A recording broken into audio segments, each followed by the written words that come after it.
Now that you've loaded my Best Workflow CS5 color settings or created your own, those of you who own one of the many versions of the Creative Suite can go ahead and load these color settings across all of the Creative Suite applications. However, you have to own the Creative Suite for this exercise to work. If you own Photoshop by itself, then this exercise is not applicable. You can go ahead and skip it, and let me briefly explain what I mean. I'm going to go ahead and switch to this browser, and I'm looking at the Adobe website, and we can see that there's quite a few different variations of Creative Suite 5. There's Design Standard and Design Premium, there's Web Standard and Web Premium, there's the production versions, and there's the Master Collection. So you have to own one of those many versions of the Creative Suite for this movie to work. Again, if you own Photoshop by itself, then you're going to end up getting an error message, in which case this exercise is not necessary for you.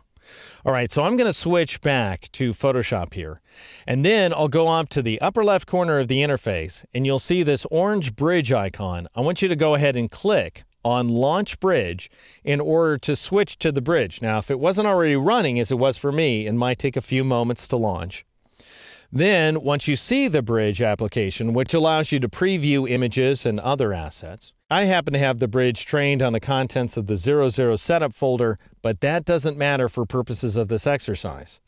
Next, what you'll do is you'll go to the Edit menu and choose the Creative Suite Color Settings command. Now, no matter what, you'll be able to see this command. That's what's so misleading about this feature.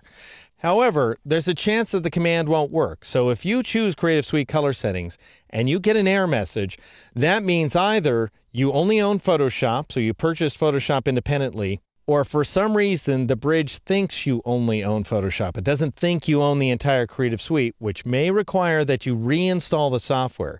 And I hate to be bearer of bad news, but that's the way it works. The good news is, most of you should have no problem. So if you own one of those versions of the Creative Suite, you should be able to choose this command and then bring up this Suite Color Settings dialog box. Now, by default, you'll see North American General Purpose 2 selected. At least that's what you see here in the States. Hopefully, you'll see my new Best Workflow CS5 option available to you. Go ahead and click on it in order to select it.